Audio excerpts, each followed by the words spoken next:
Assalamualaikum warahmatullahi wabarakatuh. Kami dari kelompok 4 yang beranggotakan Muhimmatul Faiza, Mutia Samaroh, Nelvi Yulianti, serta saya sendiri Nur Sabrina Nasution, yang pada kesempatan kali ini akan mempresentasikan mengenai materi analisis proses bisnis. Materi pertama yaitu merekrut karyawan. Untuk menciptakan SDM yang profesional, kunci utamanya terletak pada proses rekrutmen, seleksi, training and development pada pelamar atau calon karyawan. Mencari karyawan yang profesional dan berkualitas memang tidak mudah. Tujuan dilakukannya rekrutmen adalah menyediakan sekumpulan calon karyawan yang memenuhi syarat, agar konsisten dan dengan strategi, wawasan, dan nilai perusahaan. Untuk membantu mengurangi kemungkinan keluarnya karyawan yang belum lama bekerja. Kemudian langkah-langkah proses rekrutmen.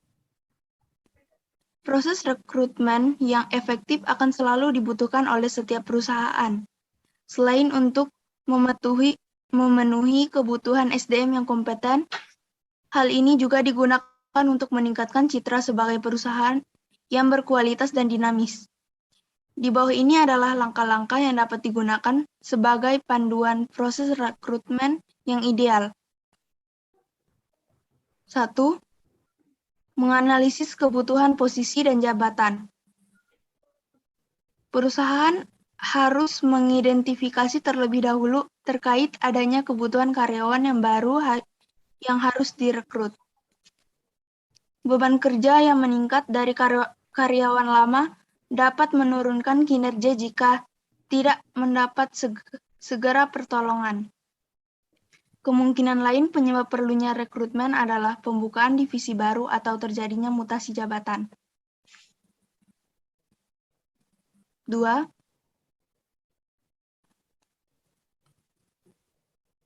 Merencanakan proses perekrutan.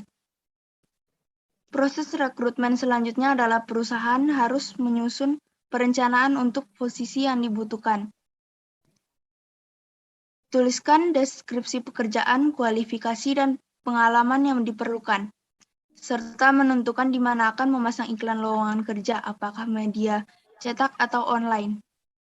Selain itu, jangan lupa untuk menentukan personal dari tim HRD yang akan menjadi penanggung jawab untuk mengerjakan memonitor proses memilah pelamar, melakukan interview, hingga pada akhirnya memberikan penawaran kerja. 3. Memasang iklan lowongan kerja. Tim HRD dapat membuat pengumuman secara internal mengenai lowongan kerja baru. Untuk mendapatkannya dari SDM yang sudah ada, kemudian pilihlah media untuk memasang iklan lowongan, seperti media cetak atau online yang memiliki pangsa pasar pembaca yang sesuai dengan kebutuhan perusahaan. Selain itu, tim HRD juga bisa menggunakan jasa portal khusus pencari kerja secara online seperti Jobstreet, Indojobs, Karir.com, dan lain sebagainya. Halaman LinkedIn perusahaan juga dapat digunakan untuk menarik pelamar yang berkualitas. Tim HRD juga dapat melakukan search berdasarkan filter atau memasang iklan pada LinkedIn untuk menemukan kandidat yang lebih berkualitas. Langkah yang selanjutnya yaitu memproses lamaran kerja dan melakukan wawancara. Setelah memasang iklan lowongan kerja, maka lamaran kerja akan segera berdatangan. Sebelum hal itu terjadi, pastikan tim HRD telah menyiapkan kriteria pilihan untuk membantu proses eliminasi. Jika pelamar yang masuk terlalu banyak jumlahnya, nah kriteria ini disesuaikan dengan kebutuhan perusahaan.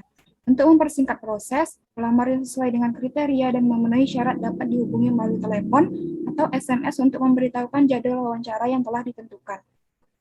Tim HRD dapat menggunakan telepon untuk melakukan wawancara singkat atau prawawancara untuk meyakinkan bahwa calon tersebut sesuai atau cukup berkualitas untuk diundang wawancara langsung.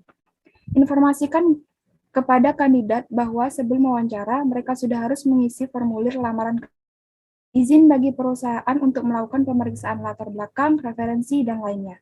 Jika diperlukan, lakukan wawancara langsung tahap kedua setelah memeriksa latar belakang, referensi, dan lainnya.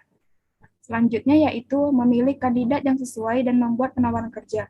Di sini tim HRD siap untuk memilih kandidat yang sesuai dengan kebutuhan perusahaan. Kemudian, persiapkan penawaran dan kontrak kerja yang sesuai dengan posisi dan jabatan tersebut.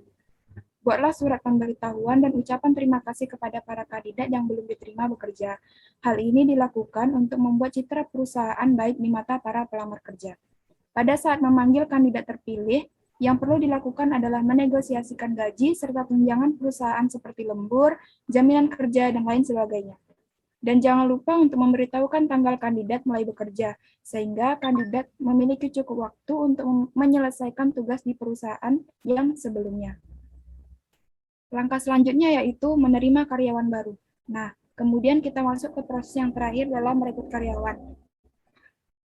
Pada proses ini sebaiknya dilakukan dengan ramah, karena impresi pertama yang baik akan menentukan hubungan kerja yang baik pula. Ajaklah karyawan baru untuk berkeliling di sekitar kantor, dan perkenalkan dengan beberapa karyawan lain untuk membuat karyawan baru merasa diterima dengan baik di perusahaan tersebut.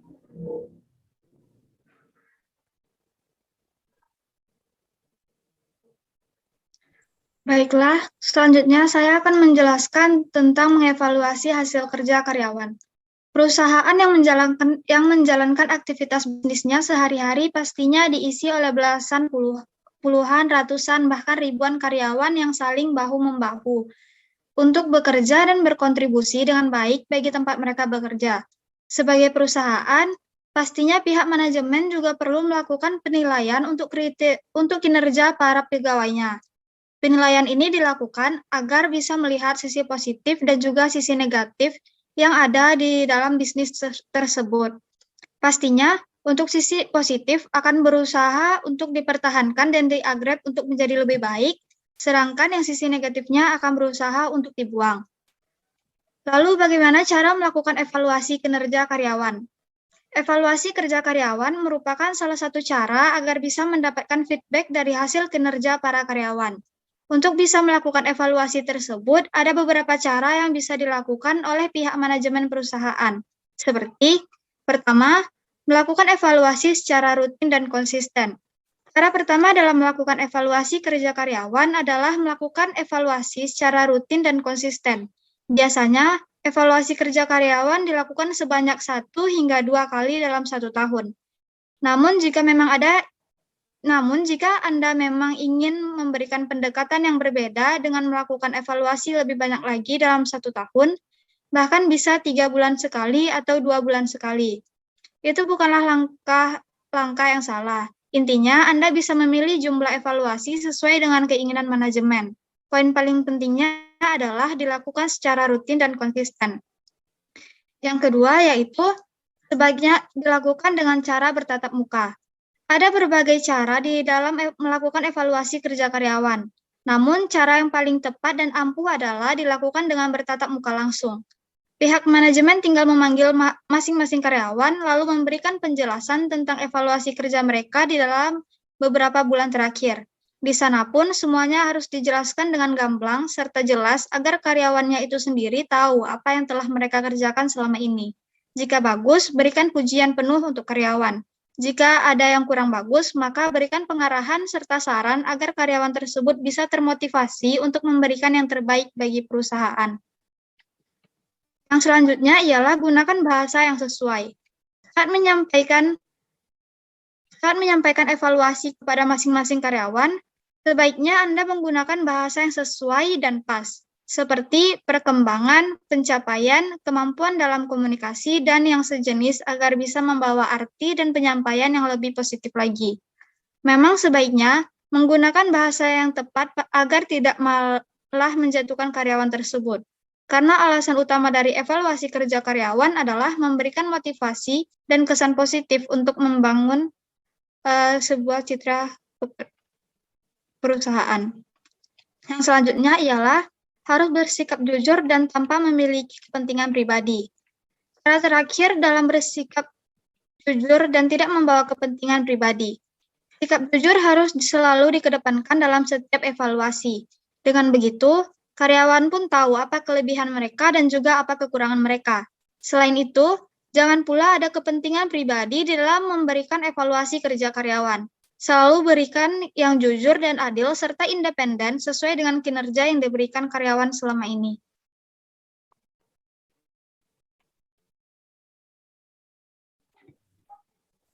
Baiklah, selanjutnya yaitu melibatkan karyawan dalam rencana yang menguntungkan.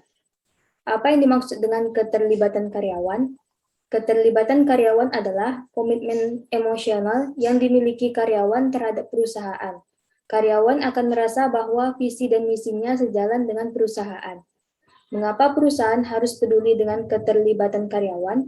Alasan mengapa perusahaan harus peduli dengan keterlibatan karyawan yaitu keterlibatan karyawan akan berdampak langsung pada keberhasilan di seluruh aspek pada perusahaan Anda. Telah teruji bahwa perusahaan yang menginvestasikan waktu untuk melibatkan karyawan jauh lebih mungkin berhasil daripada yang tidak. Apa yang harus dilakukan untuk meningkatkan keterlibatan karyawan? Yang pertama, membantu karyawan menemukan tujuan pekerjaannya. Seringkali karyawan mengerjakan tugas hanya sekedar untuk mendapatkan gaji. Misalnya, karyawan Anda di bagian layanan pelanggan yang semula menangani customer ala kadarnya. Setelah ia memahami apa yang menjadi tujuan dari tugasnya, maka performanya pun akan meningkat. Berikan penjelasan yang rinci terkait visi dan misi perusahaan agar karyawan memahami apa yang menjadi tujuan besar perusahaan. Yang kedua, apresiasi karyawan dan waktu mereka. Mungkin terdengar klise, namun karyawan juga manusia yang layak menerima rasa hormat yang sama dengan yang ingin Anda terima. Menurut para peneliti dari Georgetown University, sebuah studi menunjukkan 80% dari karyawan menjadi lebih bahagia dan lebih puas secara keseluruhan ketika diberi pilihan kerja yang fleksibel.